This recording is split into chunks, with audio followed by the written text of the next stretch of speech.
A new study released by the CDC reveals some interesting information about swine flu and pregnant women.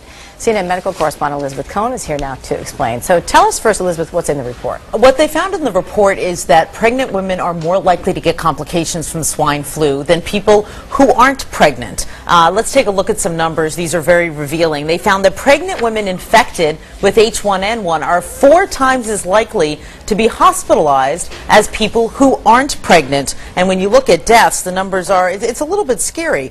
There are 266 people have died in this country from swine flu so far, and 15 of those have been pregnant women, which means that 6% of deaths have been pregnant women. That sounds small, but that is more than the percentage of people who are pregnant at any one time. So you could think about it, they're sort of overrepresented in this group of deaths. They're more likely to die from swine flu than someone who's not pregnant. So, but is this specific to swine flu, or wouldn't they be more at risk with the regular flu as well? They're finding with swine flu that it's particularly bad, that is that these numbers are particularly high. Okay, why? Why pregnant women? A couple of reasons why. I don't know if you remember when you were pregnant, but you don't have a whole lot of room in your lungs. Your lungs I remember. I remember everything about it. That's right. It's not necessarily a pleasant sensation. And so your lungs get kind of squished when you're pregnant because of the size of the baby, and so it affects your entire respiratory process. The other reason is that a pregnant woman's immune system is more easily compromised than someone who is not pregnant. So those are 2 reasons why they seem to be having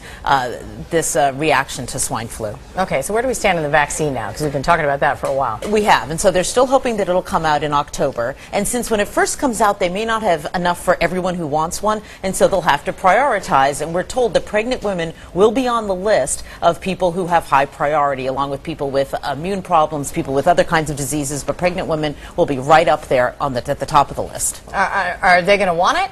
I mean, because when you're pregnant, you know, you're told over and over again, be very, very careful about medications that you take. You know, I think they are going to have a tough time convincing pregnant women to get the vaccine. I mean, they've done studies that show that even though the CDC has said for years, get a flu shot if you're pregnant, you definitely need one, pregnant women don't really listen. And to some extent, doctors and nurses, studies have shown, don't really listen either. I remember when I was pregnant, standing in line, going to get a flu shot, and the nurse tried to talk me out of it. She said, "You're pregnant, you shouldn't get a flu shot." And I said, "Well, no, actually, I should get a flu shot." I had to talk her into it. And then she gave you one that really hurt. Right, exactly. She jabbed me. Right, exactly, exactly. But they're going to have to really, the CDC is going to have to sort of turn this whole concept on its head, because pregnant women and their health care providers sometimes think they shouldn't be getting it. Yeah, boy, it's confusing when you're the actual pregnant woman. Right, yeah, this is true. No kidding. All right, our medical correspondent Elizabeth Cohen. Thanks, Elizabeth.